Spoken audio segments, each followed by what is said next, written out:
Hello, everyone. My name is Helen Nicholson. I'm the founder of the networking company. It's wonderful to be here today. Now, I turned 50 in March, and this next week, we were supposed to be in Greece. I was going to be singing ABBA, running down the cliff tops.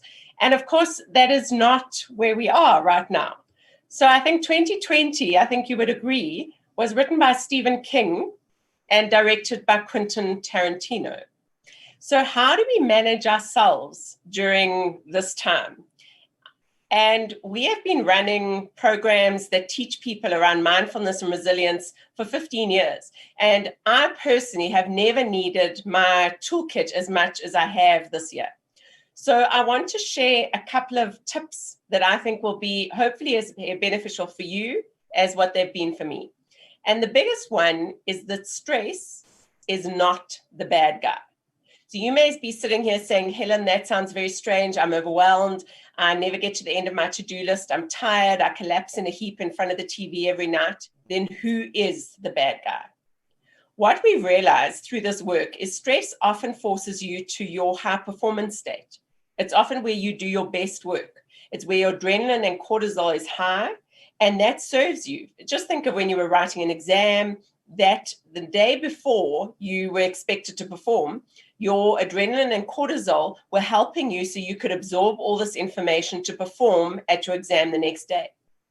What we've realized is stress forces us to this high performance state, but we are not designed to be at Zoom and Microsoft Teams and WebEx calls from 8 o'clock till 5 o'clock because we are very linear in our stress. We are actually oscillatory creatures, and we are designed to be in and out of stress throughout the day. So actually, the big problem is absence of recovery. We are not recovering enough. So if any of you are smokers do this quite well. They are polluting their lungs, but they do this quite well. Because what they do is they'll work for a time and then they go and have a break. Then they work and then they go and have a break. So we've got to be smokers without smoking. And I'd like to go to the professional sporting environment because I think there's some very powerful lessons we can learn from them. Now, if any of you are over 40, you may remember this guy, Ivan Lendl. He won the World Tennis Championships 5 years in a row. And what that means is he won the American Open, the French Open, the Australian Open. So 7 tournaments, 5 years consecutively. Interestingly, never Wimbledon, but that had never been done before, and it's never been done since. So Harvard Business Review studied Ivan Lendl's performance, and they wanted to see what was he doing that enabled this longevity and sustained high performance that his opponent on the other side of the net wasn't doing. And what they noticed is between each point, he took 5 to 10 seconds longer. So he would stress himself during his serve, and then between each point, he took this 5 to 10 second longer recovery break compared to the person on the other side of the net. And they realized that was his secret sauce. So he would play with his net, his racket strings, or he'd bang his racket against his foot. Have a look. This is what he looked like.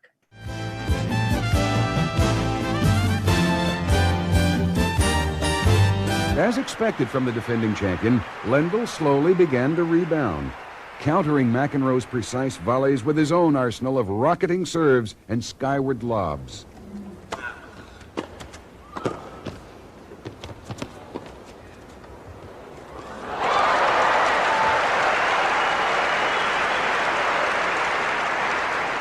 Lendl took the second set 6 games to 4. Advantage, Lendl. And what was interesting about watching Ivan Lendl's performance that Harvard Business Review noticed is he actually didn't even know that he was doing it. He was completely unconscious. And when he was finally beaten was by a Chinese guy called Michael Chang. You may remember him. And Michael Chang extended his recovery time in order to beat Lendl. So there's some very powerful lessons for us in the corporate environment around this, because actually we are the ultimate corporate athletes and we don't have an on or an off season. I'd like to see your boss or your exco's faces when you say, actually, from September to November, I'm going to take my off season and I'll see you in December.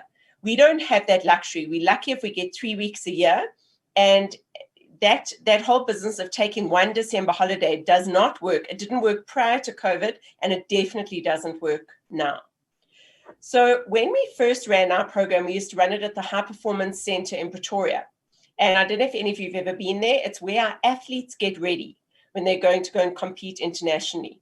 So our swimmers get ready there. And for the people who think that this is a great eye candy picture, I would like to agree. So, and I have to tell you, we did a lot of research when we watched these swimmers swim. So this was 2 Olympics ago. So Chad Leclos, Cameron van der Berg, they won a gold medal in this relay race. And when we were watching them train, what's very interesting at the High Performance Center is there are 2 pools. There's a heat pool when the swimmers swim their top time, and then they don't go and get out and go and get changed. They go down to the training pool and they'll swim 10 or 20 lengths slowly because they know they've got to decrease their heart rate. Now, there's some real important lessons here for us. So just before level 5 lockdown, I gave everyone in my team a little egg timer. And I said to them, we need to take stress and recovery very deliberately into our day and start to work in sprints instead of being that old-fashioned marathon runner. So what we do is we practice deep work. And that means you set your egg timer for 90 minutes and you stress yourself. So you really go for it. That means you switch off your email notifications, you switch off your phone, and you focus. And then you go and get up and you go and recover. And I made sure that I would always have lunch every day outside and get some sun on my face.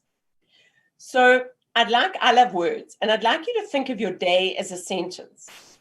What is your full stop at the end of your day? So what is your recovery ritual? That's something that very deliberately you do, and then your body knows, okay, we're done for the day. So I have 2. One is I bath, and I change into my pajamas. And often in winter, that is at 5:30. So I'm that girl in my pajamas and dressing gown at 5:30. And that's my full stop at the end of the day. And then I sit down on the couch with my husband and we have a whiskey. And that means I don't look at my email again. In fact, I've deleted my email app from my phone.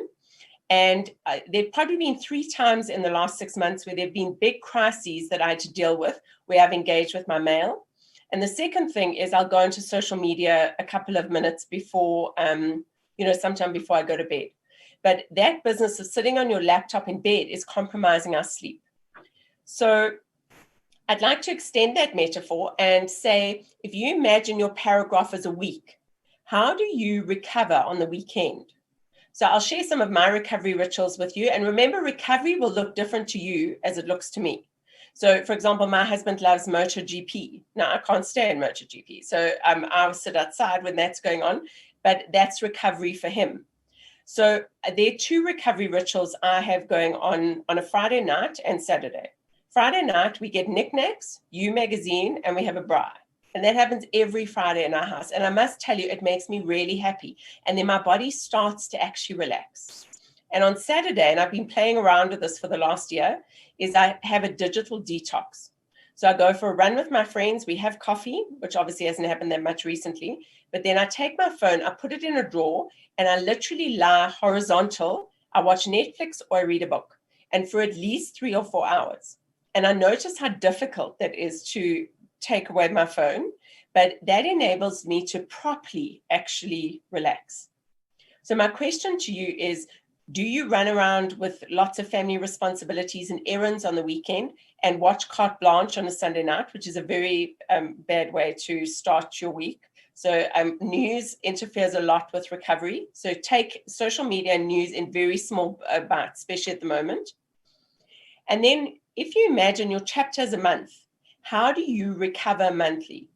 So for example, a lot of us, the only way we know that August has transitioned into September is that we have debit orders that go off our account. Now, that is not a great way to recover.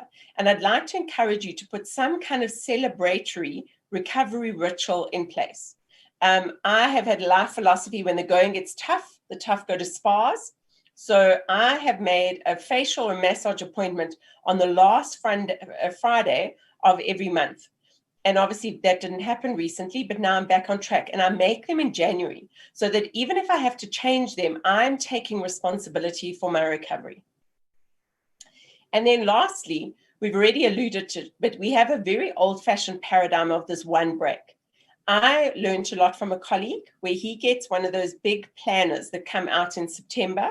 He puts it on their dining room table. He plots all the public holidays for 2021, and then he makes little bookings. They go camping a lot, so they're not expensive, but he makes 3-day breaks around each public holiday. And he books and he tries to pay for them before the end of October. So by the time 2021 comes along, and obviously we haven't been able to travel very much in 2020, but at least you can start planning your recovery. So my question to you is, what is your daily, weekly, monthly, and yearly recovery ritual? Because recovery, or the quality of your recovery, is going to indicate the quality of your performance. And I'd like to close around your, there's a wonderful quote that the Dalai Lama says, where he speaks around living this mindful life, because we only get one life. And ladies and gentlemen, I would like to encourage you to live it presently, live it consciously, and recover your way to the top. I'm Helen Nicholson, founder of the Networking Company. Thank you for sharing this time with me.